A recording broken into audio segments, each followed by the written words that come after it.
The fluorescent lights of the dingy diner flickered mercilessly, casting harsh shadows on Elena Rodriguez's weary face. Another double shift was ending, and the smell of grease and desperation clung to her like a second skin. At 28, she had counted every penny, fought every struggle, and watched her dreams slip through her fingers more times than she cared to remember. Elena's hands, rough from years of waiting tables and cleaning houses, trembled slightly as she counted her tips. $63. $63 for 12 hours of backbreaking work that left her body aching and her spirit crushed. She glanced at the worn photograph tucked into her wallet, a snapshot of her mother, Maria, who had died 3 years ago, her body broken by decades of hard labor and unfulfilled dreams. Growing up in the rough neighborhoods of East Los Angeles, Elena had learned early that survival was a brutal game. Her mother had worked 3 jobs, cleaning offices at night, washing dishes during the day, and doing laundry for wealthy families on weekends. Despite her mother's endless work, they had always been just one unexpected bill away from complete financial collapse. Medical expenses had eaten through their meager savings like acid, and her mother's battle with chronic health issues had been their family's perpetual nightmare. "I won't live like this," Elena would whisper to herself in the mirror, her dark eyes blazing with a determination that both frightened and motivated her.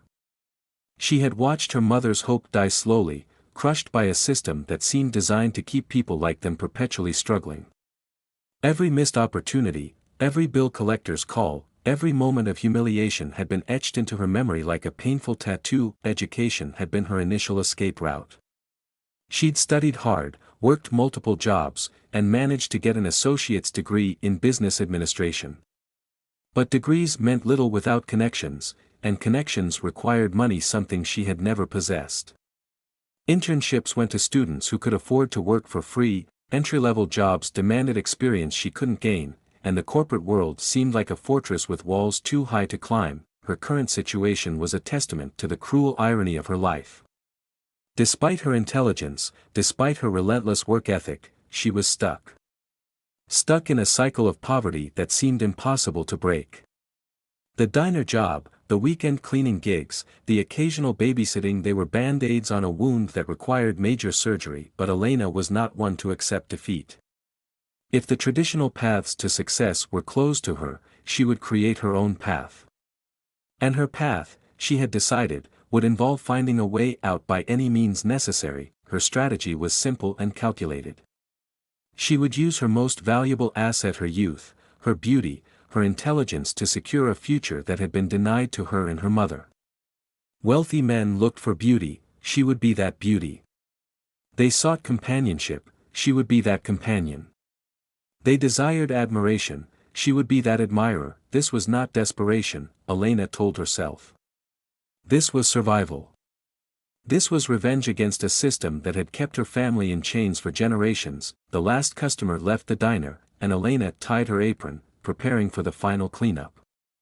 Her mind was already elsewhere, plotting, planning, strategizing her escape from this endless cycle of struggle. Charles Hartwell was the kind of man who commanded attention without saying a word.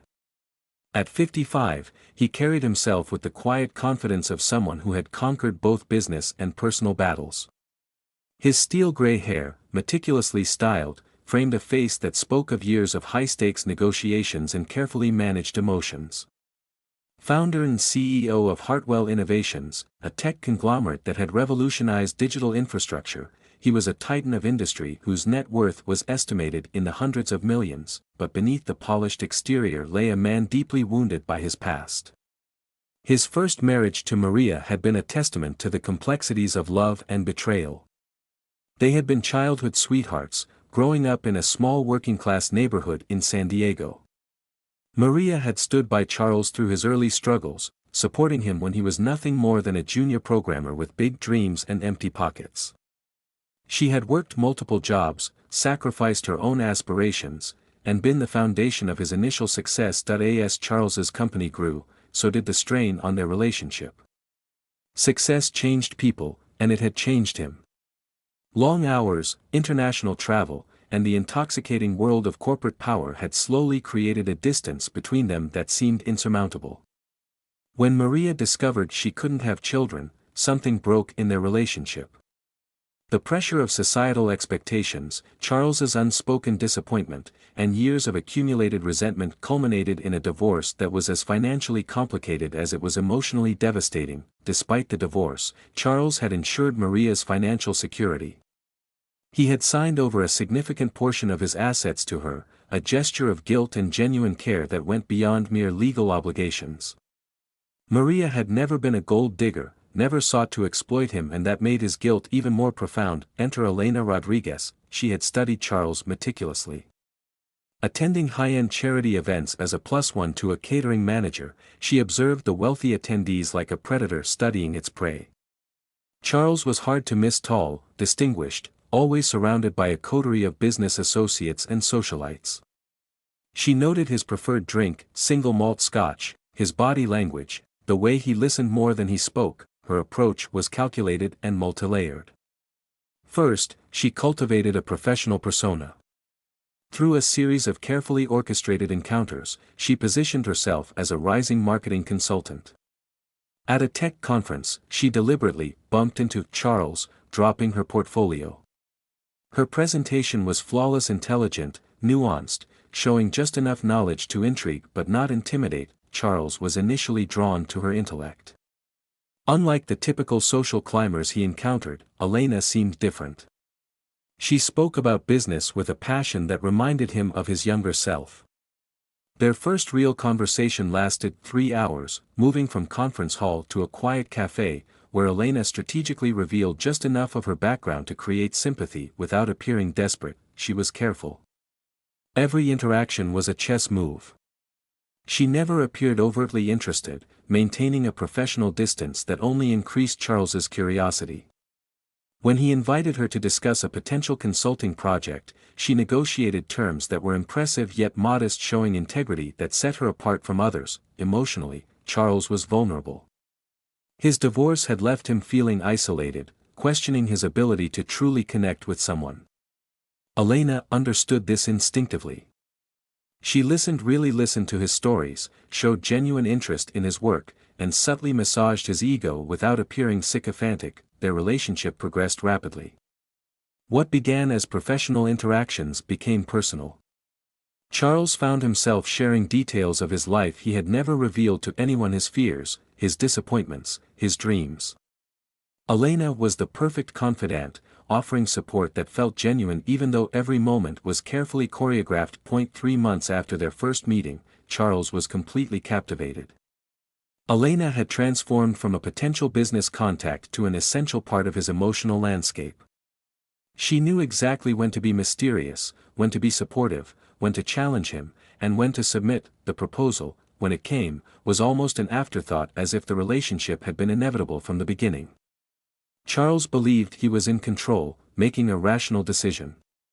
In reality, he was precisely where Elena had planned all along. Little did he know, the game was about to change in ways neither of them could have anticipated. The wedding was a spectacle that Los Angeles high society would remember for years.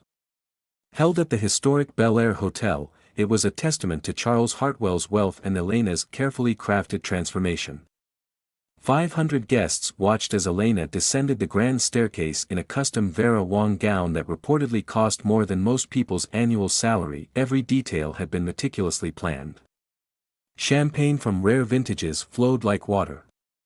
Exotic orchids from Thailand decorated every surface, their delicate petals a stark contrast to Elena's previous life of struggling to make rent. The wedding cake, a 7-tier masterpiece, was created by a renowned pastry chef who had catered to royalty and Hollywood elites. For Elena, it was more than a wedding. It was a complete rebirth. Gone were the days of worn-out shoes and second-hand uniforms. Her wardrobe transformed overnight. Chanel, Gucci, Hermès, these were no longer just names in magazines but her daily reality. Her first shopping expedition with Charles's black credit card was a moment of pure intoxication. She purchased a $75,000 Birkin bag without hesitation, the same price that would have been her entire annual income just months before. The honeymoon was a global tour of luxury.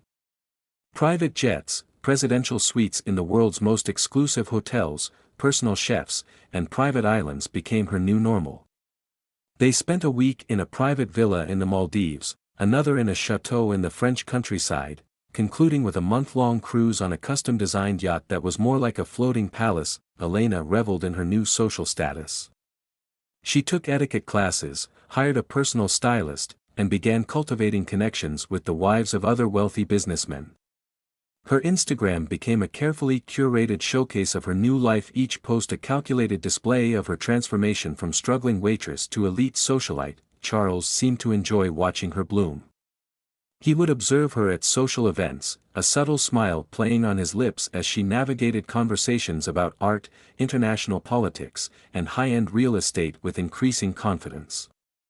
She was a quick study, absorbing information like a sponge, determined to shed every trace of her working-class background. Their home in Malibu was a marvel of modern architecture, floor-to-ceiling windows overlooking the Pacific, an art collection worth millions, and technology so advanced it seemed more like a futuristic concept than a residence.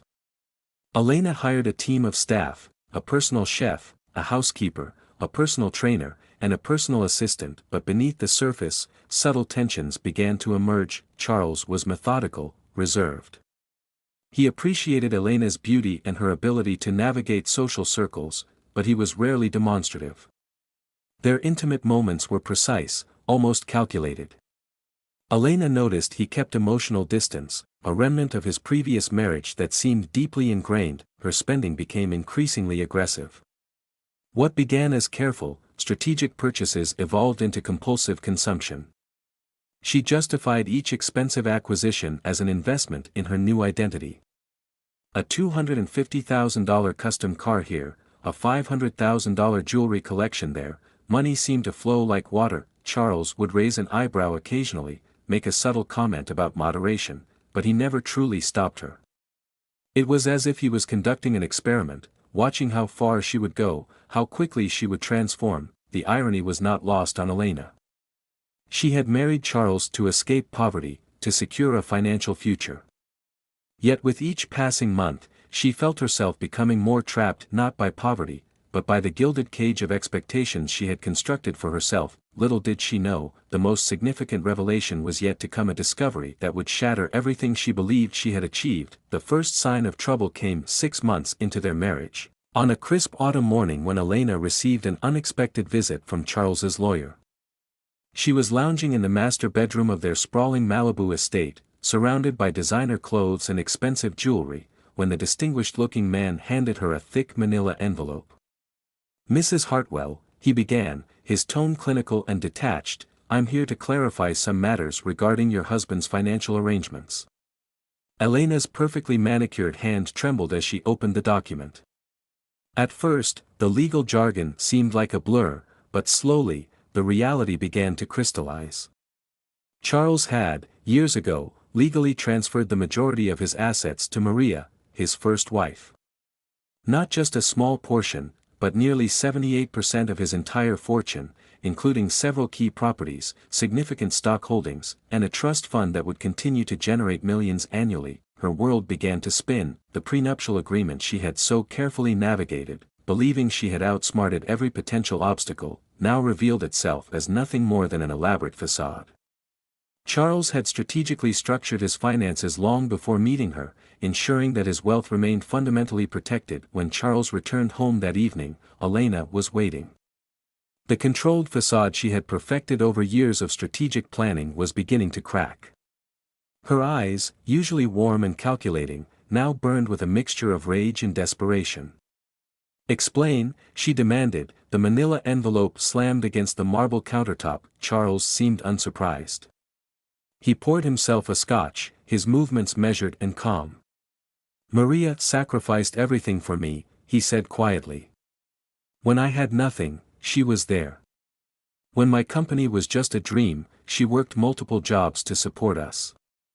The asset transfer is a promise I made to her, a recognition of her contribution to my success." Elena's mind raced. All her carefully laid plans, her years of strategic maneuvering, seemed to be crumbling around her. The luxurious lifestyle she had imagined, the travel, the designer wardrobes, the social status, was now revealing itself as a mirage. "You mean to tell me," she said, her voice low and dangerous, that I'm essentially married to a man who has given away everything? Charles didn't flinch. I'm wealthy enough that what remains is still substantial. But Maria's security was always going to be my priority. The revelation was a seismic shift. Elena had studied Charles, manipulated him, married him all under the assumption that she was securing her financial future. Now she discovered that her carefully constructed plan was nothing more than an elaborate house of cards. Her background, the years of poverty, her mother's struggle, her own desperate climb had prepared her for this moment. But preparation was different from acceptance. The rage began to build, a slow, consuming fire that threatened to devour everything around her. "You knew," she whispered. "You knew exactly what you were doing when you married me." Charles nodded. "I wanted companionship. Someone who might understand ambition. Maria and I, we were different. We grew apart. But my commitment to her never wavered." The confrontation escalated. Elena's carefully maintained composure began to crack, revealing the raw, desperate woman beneath the polished exterior. Years of struggle, of strategic planning, of believing she could finally escape her circumstances, all of it seemed to collapse in that moment. "I've spent my entire life trying to escape poverty," she screamed, years of suppressed emotion bursting forth. "Every single day was a battle. And you're telling me this was all for nothing?" Charles remained calm, almost clinical.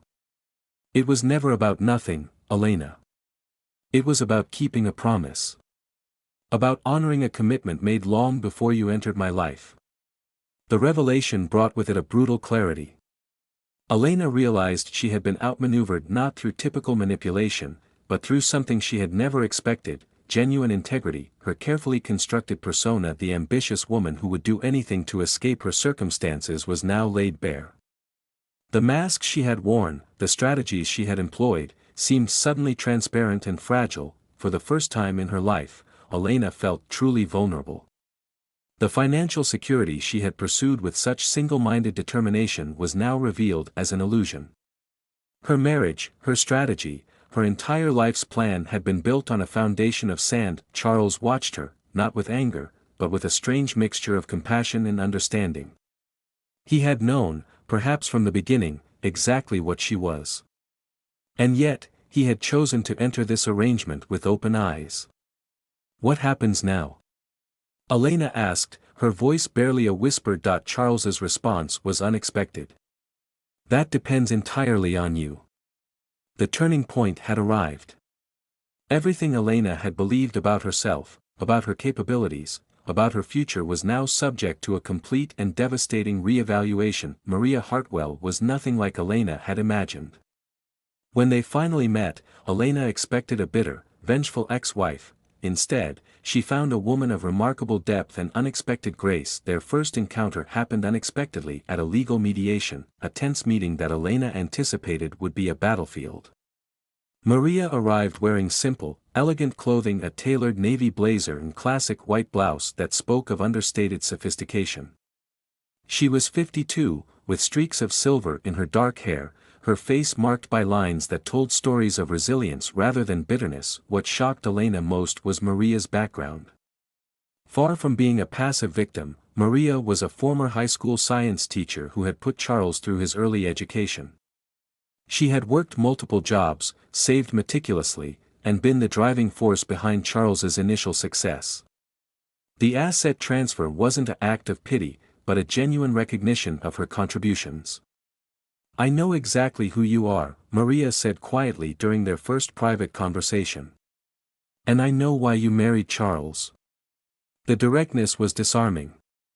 Elena, who had spent years perfecting manipulation, found herself unable to construct her usual defensive narratives. Maria's eyes held no judgment, only a profound understanding that made Elena deeply uncomfortable. Maria shared her story: how she and Charles had grown up together in a working-class neighborhood, how they had dreamed of changing their economic circumstances.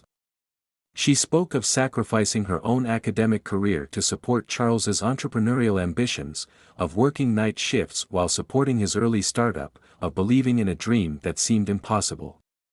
"When we discovered I couldn't have children," Maria explained, her voice steady, Charles felt he had failed me. Our marriage wasn't destroyed by infidelity or hatred, but by the weight of unspoken disappointments. The asset transfer was her idea, not Charles's. She understood the tech industry, had helped Charles strategize his early business moves, and wanted to ensure her own financial independence. It was a calculated move, not a victim surrender. Legal negotiations became a complex dance. Elena's initial aggressive approach, demanding her fair share of what she believed was her marital entitlement, was systematically dismantled by Maria's calm, methodical approach. She had kept impeccable records, understood every legal nuance, and was prepared in ways Elena could never have anticipated. What emerged was a narrative far more complex than a simple gold digger versus wealthy ex-wife scenario. Maria saw Elena not as an enemy, but as a reflection of desperation she herself had once felt. Her compassion was deliberate, strategic, and profound. Wealth isn't just about money, Maria told Elena during one of their private meetings. It's about understanding value, true value. The legal team discovered something Elena hadn't anticipated. The asset transfer to Maria wasn't just about money, it was a carefully constructed safety net that included provisions for potential future family members, including adopted children or extended family support. Charles's role in this unexpected dynamic was equally nuanced. He seemed almost relieved that the complex emotional landscape was being navigated with such unexpected grace. His respect for Maria remained unchanged, a testament to their complicated but fundamentally respectful relationship. Elena's worldview began to crack. Her entire strategy built on acquiring wealth through manipulation was being systematically dismantled by a woman who had achieved financial security through intelligence, hard work, and genuine partnership. The turning point came during a private conversation between Maria and Elena, away from lawyers and legal documents. Maria shared stories of her own struggles, her dreams, her disappointments. She spoke not with superiority, but with a raw honesty that was both uncomfortable and liberating. "You remind me of myself," Maria said, 30 years ago. Desperate to escape, believing wealth was the only path to freedom. The statement was both an indictment and a surprising offer of understanding. Elena realized that her carefully constructed persona, the ambitious woman who would do anything to escape poverty, was now being seen not with contempt, but with a strange, uncomfortable empathy. Karma, Elena was learning, was not about punishment. It was about reflection, about understanding the deeper currents that drive human behavior. As the legal negotiations concluded, Elena faced a choice. She could continue fighting, continue believing that wealth was about possession.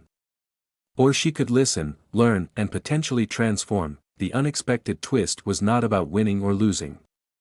It was about understanding a more profound truth about value, about relationships, about the complex ways human beings navigate survival and success. Maria's final words would haunt Elena: "True wealth is never about what you can take.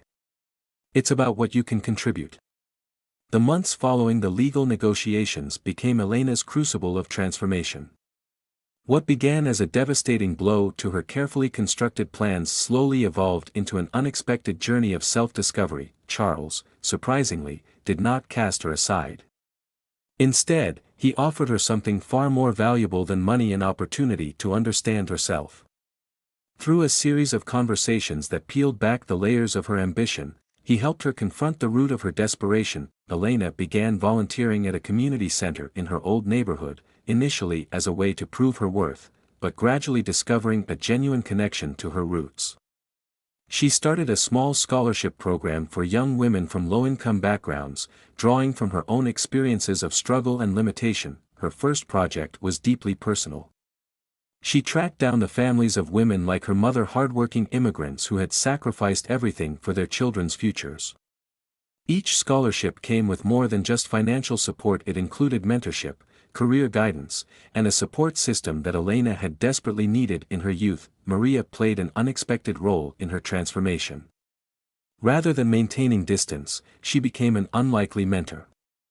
She invited Elena to participate in educational workshops, introduced her to professional networks, and shared insights about building genuine value beyond monetary wealth. "Wealth is a tool," Maria would tell her, "not a destination. Elena's perspective began to shift. The designer clothes, the luxury lifestyle that had once been her ultimate goal, now seemed hollow. She started downsizing, redirecting her resources towards meaningful projects. The Malibu house was sold, with proceeds going partly to her scholarship fund and partly to community development projects. Charles watched her transformation with a mixture of curiosity and quiet pride. Their relationship evolved into a partnership of understanding rather than a transactional marriage. He recognized in Elena the same hunger for purpose that had driven his own success but now tempered with wisdom and genuine compassion. The turning point came during a community event Elena organized. Standing in front of a group of young women from backgrounds similar to her own, she shared her story with brutal honesty. She spoke about her desperation, her mistakes, her journey of understanding. It was a public confession that stripped away her carefully constructed personas. "I thought wealth was about acquiring," she told them, "but true wealth is about contributing. About understanding that your value isn't determined by your bank account, but by the lives you touch." Her scholarship recipients became her extended family. She mentored them personally, creating a support network that went beyond financial assistance. Each young woman represented a piece of her own unresolved past, a chance to provide the support she had never received. Maria's influence became increasingly significant. She introduced Elena to a network of women who had transformed their own lives, entrepreneurs, educators, community leaders who had built success on foundations of genuine value. These women became Elena's new social circle, replacing the superficial connections she had once cultivated. The legal settlement with Charles was restructured. Instead of a traditional divorce settlement, they created a collaborative foundation focused on education and economic empowerment for women from disadvantaged backgrounds. Elena became its primary director, turning her most significant personal challenge into a platform for meaningful change. Her relationship with Charles evolved into a unique partnership. They were not lovers, not conventional friends, but collaborators in a mission that went beyond personal gain. He recognized in her the same entrepreneurial spirit that had driven his own success, now refined by empathy and genuine purpose. The scholarship program grew. Within 2 years, it had supported over 100 young women, providing not just financial support but comprehensive mentorship. Elena's approach was holistic, addressing the systemic challenges that kept women trapped in cycles of poverty. Her mother's memory, once a source of pain and desperation, became her greatest inspiration. Each scholarship, each mentorship program, was a tribute to the woman who had worked tirelessly, who had dreamed of a better future for her daughter. The media narrative around Elena transformed. From a cautionary tale of a gold digger to a story of remarkable personal transformation, she became a speaker at conferences, a consultant for social entrepreneurship, and a voice for women seeking to redefine success on their own terms. Charles and Maria remained important figures in her life, not as adversaries or traditional family, but as collaborators and mentors. Their complex relationship became a testament to the possibility of genuine human connection that transcends traditional boundaries. On the 5th anniversary of her life-changing revelation, Elena stood on a stage, looking out at a room full of young women she had supported. She realized that her greatest wealth was not in the money she had once desperately sought, but in the lives she had helped transform. "Wealth is a choice," she would often say. "Not the choice of how much you can acquire, but how much you can contribute." Her journey from a desperate young woman seeking financial escape to a purposeful social entrepreneur was complete. The gold digger had discovered a treasure far more valuable than money: the ability to create meaningful change. 10 years after that fateful day when her carefully constructed plan had fallen apart, Elena Rodriguez Hartwell stood at the window of her modest office, overlooking the community center that had become her life's true work. The journey had been nothing like she had imagined. Wealth, she had learned, was never about accumulation but about transformation. The gold she had once desperately sought was not found in bank accounts or luxury purchases, but in the eyes of the young women she now mentored, in the communities she helped rebuild, in the lives she touched. Her reflection in the window showed a woman fundamentally different from the ambitious young girl who had once believed marriage was her only escape. The lines around her eyes spoke of genuine smiles, of challenges overcome, of a life lived with purpose rather than strategy. The scholarship foundation had become her legacy. What began as a personal redemption project had grown into a national movement, supporting over 500 young women annually. Each scholarship was more than a financial gift, it was a promise of possibility, a bridge between desperation and potential. Charles and Maria remained unexpected allies in her journey. They had become more than former partners, they were collaborators in a mission larger than any individual story. The complex tapestry of their relationships had transformed from a tale of manipulation into a testament to human resilience and understanding. As she prepared for her annual Speak Ing engagement, Elena reflected on the fundamental truth she had discovered: personal worth is not determined by what you can acquire, but by what you can contribute. The desperation that had once driven her had been replaced by a profound sense of purpose. Her final message to the young women she mentored was always the same: your background is not your destiny. Your circumstances are not your limitation. True wealth is the power to transform not just your life, but the lives of those around you. To those watching her story, to those feeling trapped by their current circumstances, Elena's journey was a beacon of hope. It was a reminder that transformation is possible, that redemption is real, and that the most valuable currency in life is not money, but human potential.